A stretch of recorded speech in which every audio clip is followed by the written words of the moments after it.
Now, thousands of years ago, the Sahara Desert was a green valley with rivers, lakes, flowers, various animals, and people who had different DNA. They weren't visitors from another planet or some unknown separate species. In fact, they were quite normal. But their genetic code changed scientists' understanding of how human civilization developed. It sounds a little confusing, but let's start at the beginning. Among the endless dunes of the Sahara, there is a small rock shelter where wanderers can hide from the scorching sun. This place is called Takakori. Recently, it became famous because scientists found two mummies there who lived about 7,000 years ago. At that time, in China, people were learning to domesticate pigs. In Egypt, paintings with geometric patterns appeared. Almost everywhere in the world, people were developing agriculture. But what was happening in the Sahara? Scientists analyzed fragments of DNA from the mummies, along with other artifacts found in the cave. They discovered that the bodies belonged to female pastoralists. They lived during a time when the famous desert was known as the Green Sahara because of its humid climate and abundant vegetation. Those mummies belonged to a group of people of unknown origin. Their DNA did not contain the genes typically found in populations that lived in that region. In fact, their genome did not resemble any other known genetic lineage. Surely, there must have been relatives of these people living in other regions. A similar genetic code was found in the remains of hunter-gatherers in the Tafaralt cave located in Morocco. The DNA of the people from these two caves was equally distant from the DNA of people who lived in the southern part of the Sahara. Since their DNA was not similar to other genomes in the region, this tribe must have lived quite separately. They probably did not accept strangers and did not move from place to place. They simply didn't need to, since the Green Sahara had everything necessary for life: a good climate, water, and food. These Takakori people lived within their own community as if they were separate from everyone else. But then, how did they learn about animal husbandry? Today, breeding bulls, goats, and other animals seems completely natural, but in the distant past, it was a real breakthrough. Farming and cattle breeding technologies developed around the world during mass migrations. Imagine a small indigenous group living in the Green Sahara. Suddenly, thousands of outsiders who know agricultural techniques arrive from other regions. They take over the land, drive some locals away, allow others to stay, impose their own rules, and begin cultivating the soil. Their settlement grows, and then they migrate to another area where they spread their technologies again. That's how progress developed in the past, at least that is what scientists thought. Of course, during these migrations, different people mixed with each other, which introduced great diversity into the genetic code. But in the case of the Takakori tribe, there was no diversity. They were not attacked, and large-scale migrations did not affect them in any way. So the question arises, how did they know about cattle breeding? This is what surprised researchers. We were convinced that agriculture spread exclusively because of large-scale migrations. The discovered mummies showed scientists that people simply exchanged knowledge and culture. Perhaps a traveler came to the Takakori settlement, showed them how to breed animals, and left. No genetic mixing occurred, which is why they retained a distinct and separate genetic code. It's also possible that someone from Takakori traveled elsewhere and returned with new knowledge about herding. No one conquered anyone. No one imposed their knowledge or rules. In other words, they did what modern people do. They shared experience and knowledge. This small detail in the genome of the two mummies shows that the ancient world may not have been as cruel and harsh as we once imagined. In a sense, the genetic material inside those mummies tells the story of how the technological and cultural development of humankind has changed over time. But there's also the reverse situation, when the development and progress of human civilization shape our genome. What? It sounds strange. Do microwave ovens affect our DNA or something like that? No, it's much bigger than that. Our DNA was changed by fire. If you look at us through the eyes of nature, we are very strange creatures because of our weird relationship with one of the most dangerous elements in the world. But what's so strange about it? Well, just look at nature. Did you see how people in thrillers about wildlife scare away wolves and bears with fire?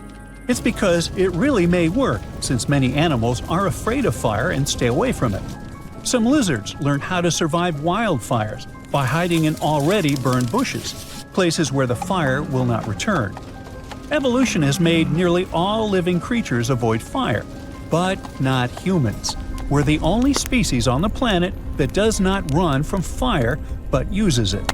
No other animals live under a constant risk of burns.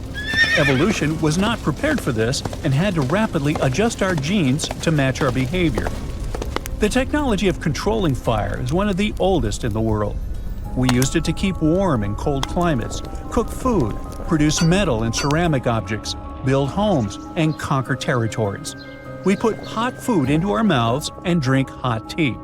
We're the only creatures on the planet that voluntarily put a potentially dangerous source of heat into our mouths. And this has been happening for thousands of years. Fire is still an essential tool, and all this time, we've been getting burned. No other species on Earth experiences anything close to the number of fire-related damages that humans do. And it's not just about our past. Even today, we interact with burning gas stoves, red-hot car radiators, and boiling water in kettles and saucepans. What about risky equipment in factories? The danger has not disappeared. Surely every person has had a small accident with something extremely hot. I know I have. As a result, through evolution, we developed a unique genome unlike that of any other living being.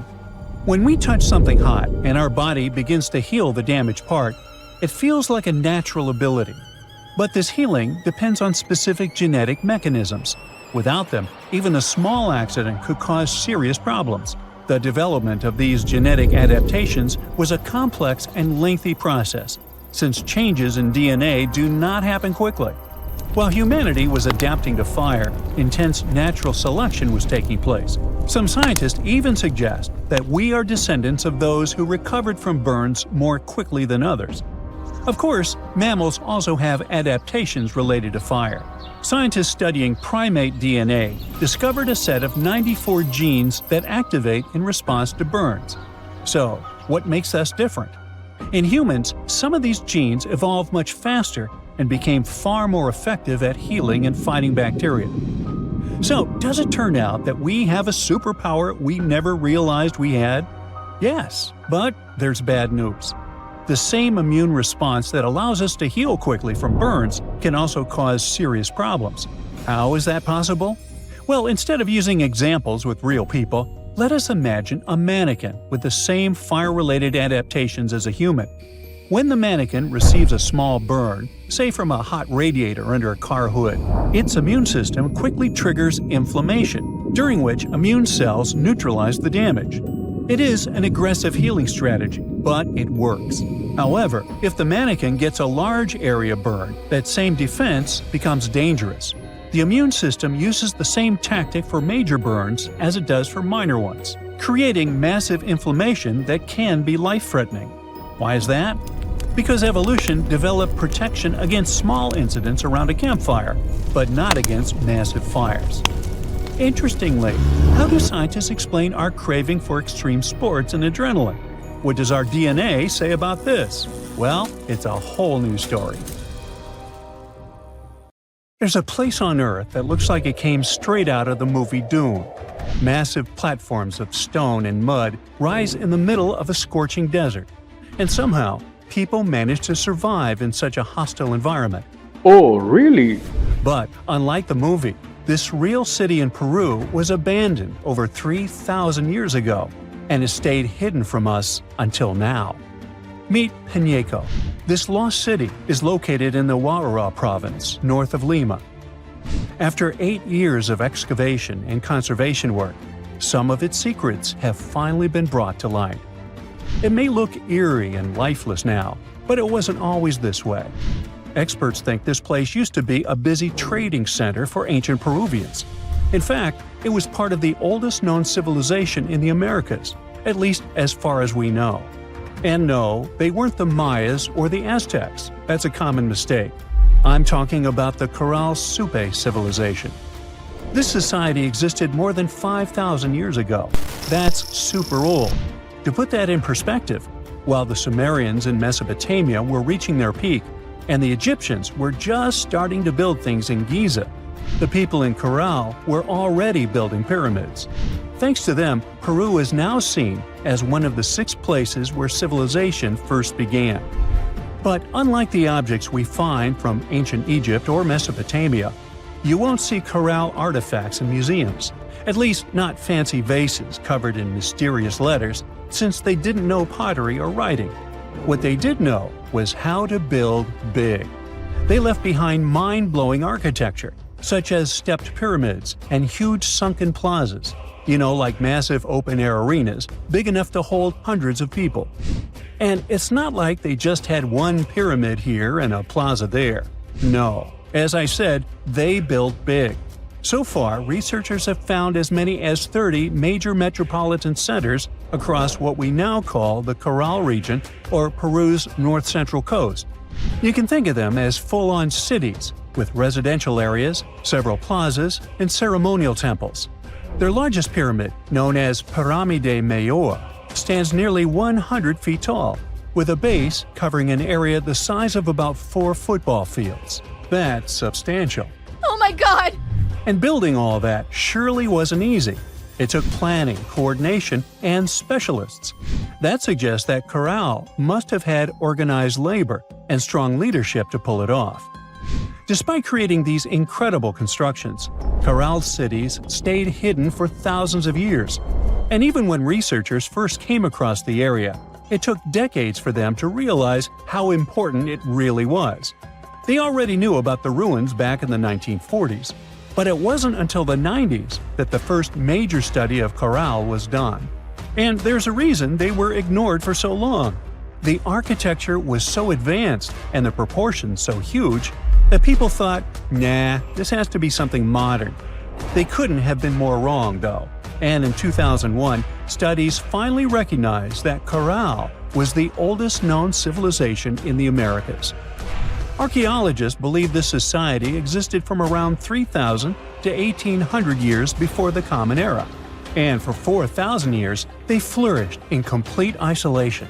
Chances are they never met another civilization at all. This may explain why they are considered such a peaceful society. Researchers haven't found any signs of conflict. No fortifications, no battle gear, no trace of fighting.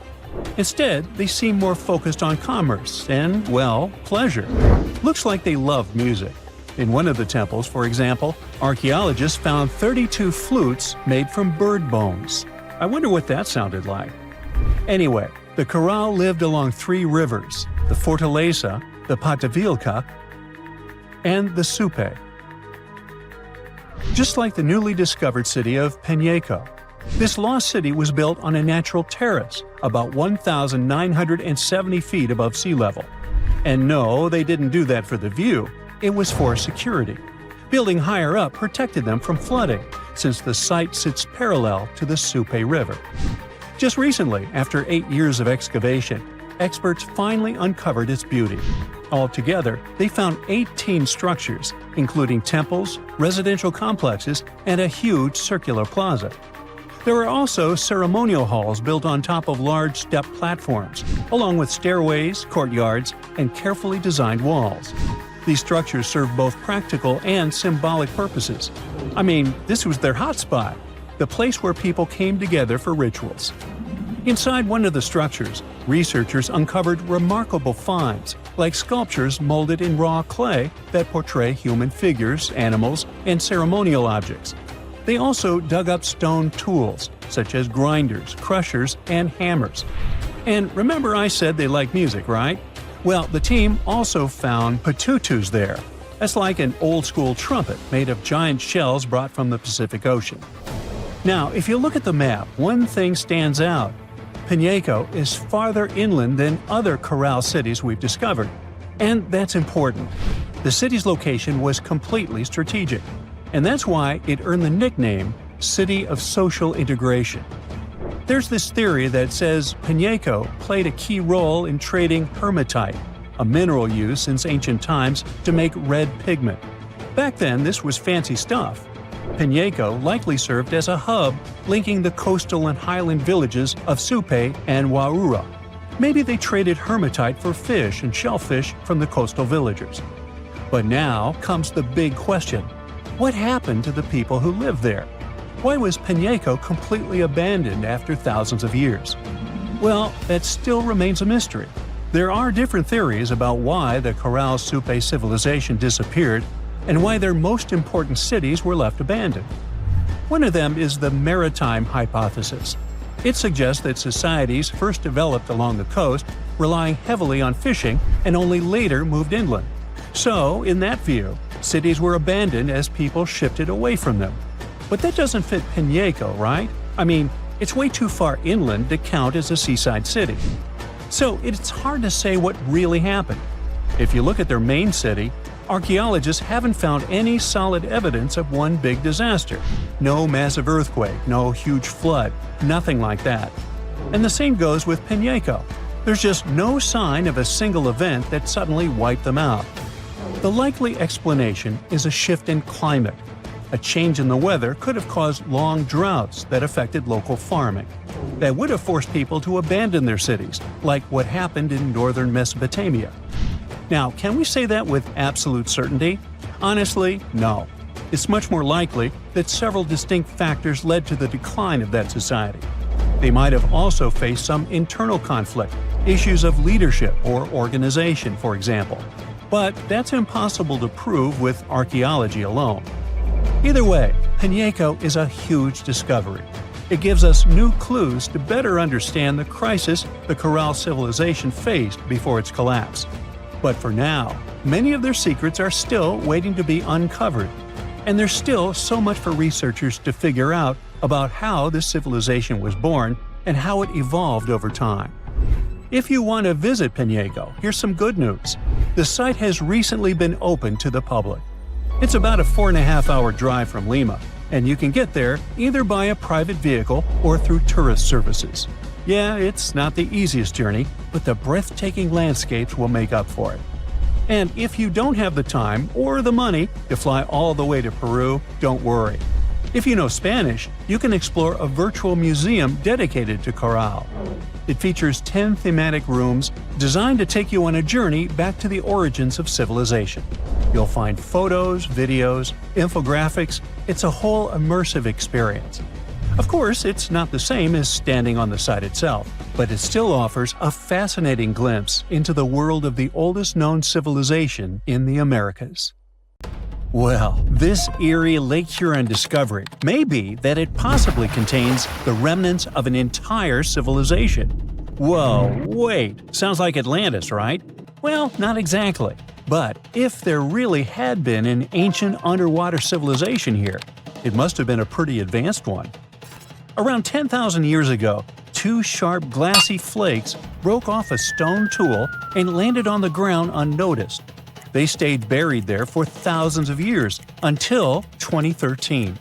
Then scientists pulled up a small chunk of mud, about the size of a milk carton, from the bottom of Lake Huron, 100 feet underwater. Inside the mud, they found those same two flakes made of obsidian, a shiny black volcanic glass that forms when lava cools quickly. After careful testing, they realized these flakes came from Central Oregon, which is quite a distance, about 2,500 miles away. They found this prehistoric Great Lakes site on the Alpena-Amberley Ridge, an underwater landform that once connected what's now Michigan and Ontario. Back then, it was dry land. Early humans used it to build traps for animals like caribou as the Ice Age faded and the Great Lakes began to form. Now, obsidian was the high-tech material of ancient times. It's super sharp and perfect for making tools. If you study the flakes carefully, it's obvious that humans made them.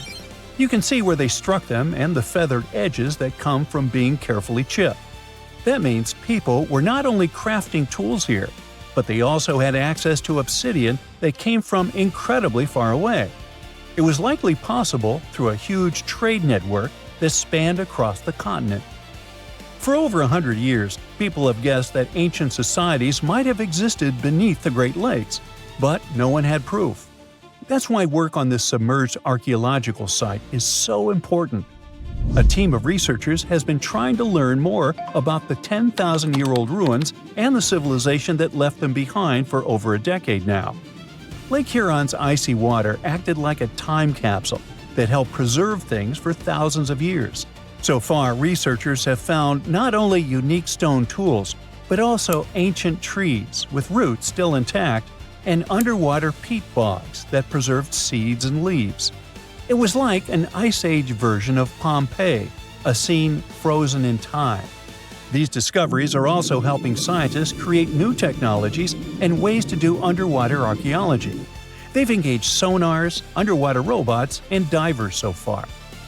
Now, it's pretty cool that the tools they found on the Alpina Amberley Ridge were way smaller than other tools from the same era found nearby.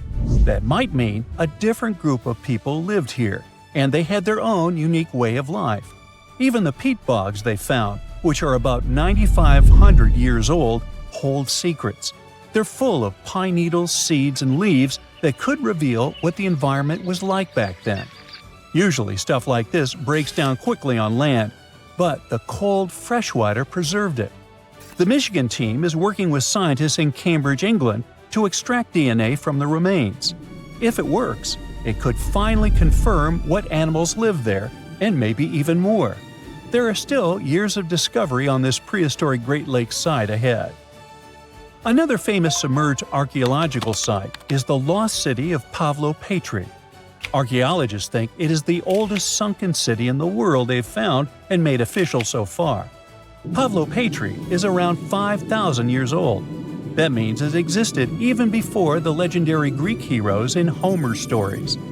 Scientists first spotted it way back in 1904, and then mostly forgot about it until 1967, when Nicholas Fleming rediscovered it. He described it as a Bronze Age city now lying under about 10 to 13 feet of water. A year later, he returned with a team of scientists to study the ruins. Over 6 weeks, using just hand tapes and a basic grid, they managed to map out the city. They found that it covered almost 1,000 feet by 500 feet and had at least 15 buildings, courtyards, 5 streets, 2 tombs, and around 37 small stone graves. They also found signs that the ruins continued onto the nearby island of Pavlo Petri itself. They dug up some amazing pottery, obsidian, and chert blades, and even a tiny bronze figurine that may date all the way back to 2800 BCE. Most of the buildings, though, came from the period between 1650 and 1180 BCE. Then scientists left the site alone again until 2009, when a super team of researchers launched a new 5-year project to really dive deep into the history of Pavlo Petri. This time, they had digital mapping tools and better diving equipment, so they could explore and even excavate underwater.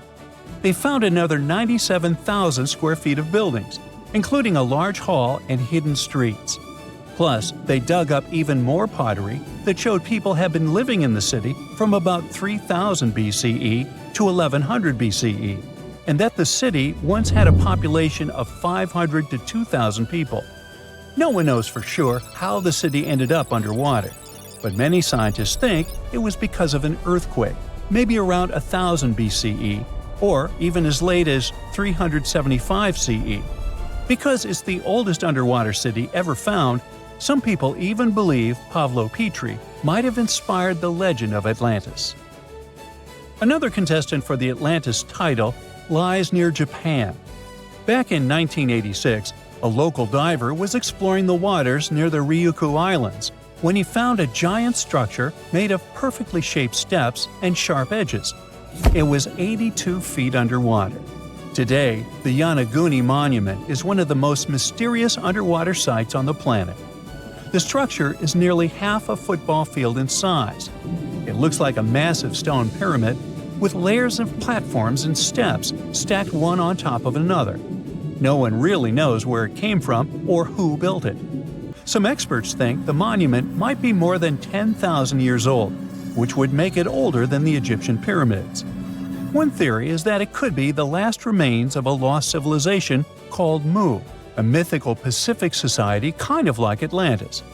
Others believe an ancient culture that lived in Japan as early as 12,000 BCE might have built it.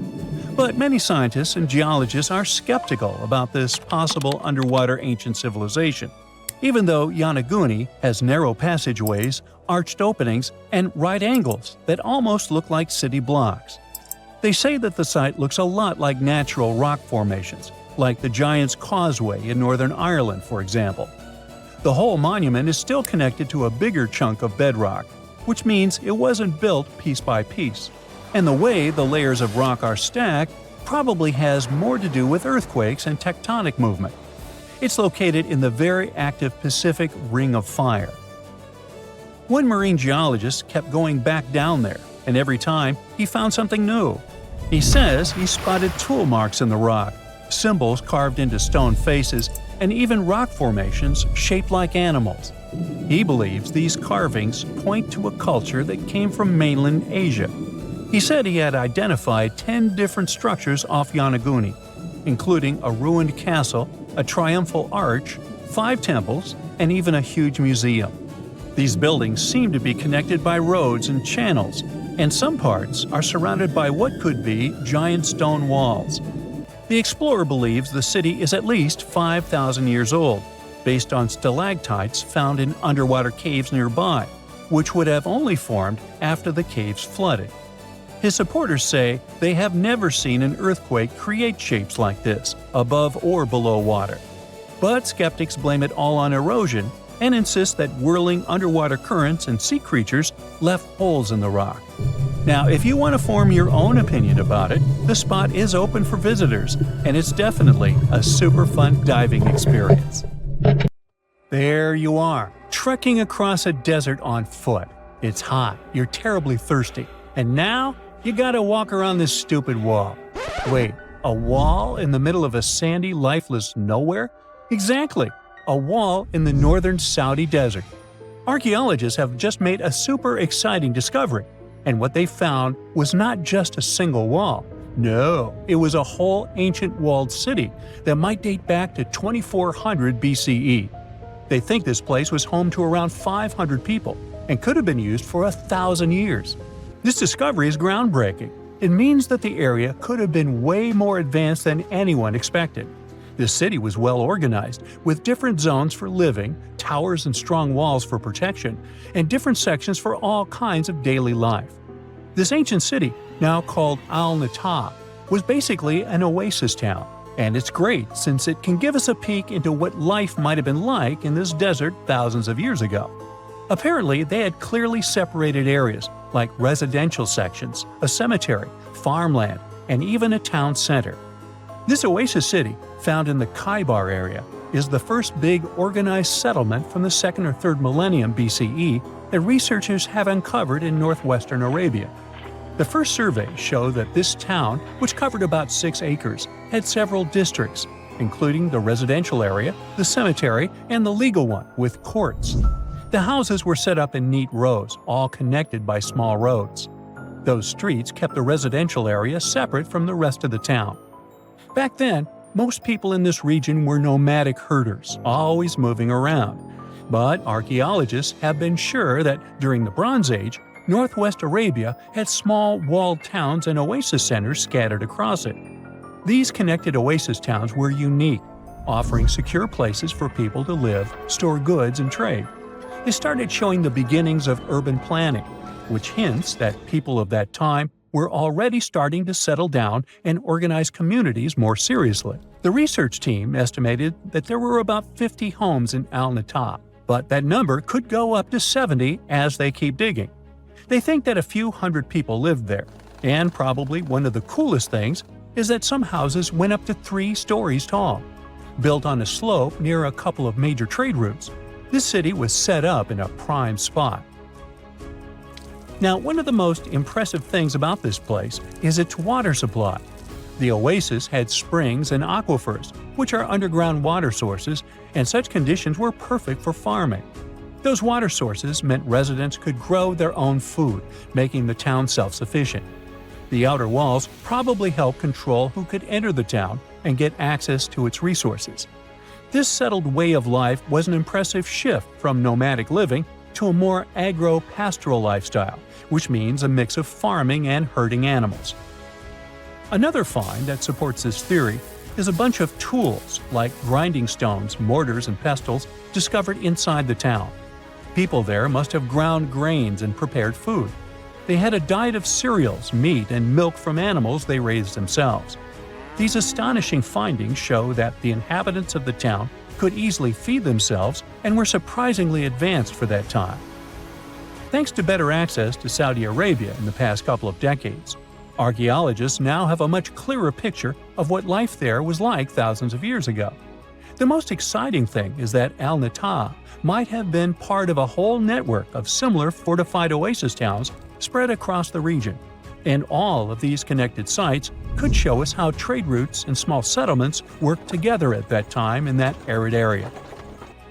Now, at the same time, this recent discovery isn't the only one that has the scientific world buzzing with excitement.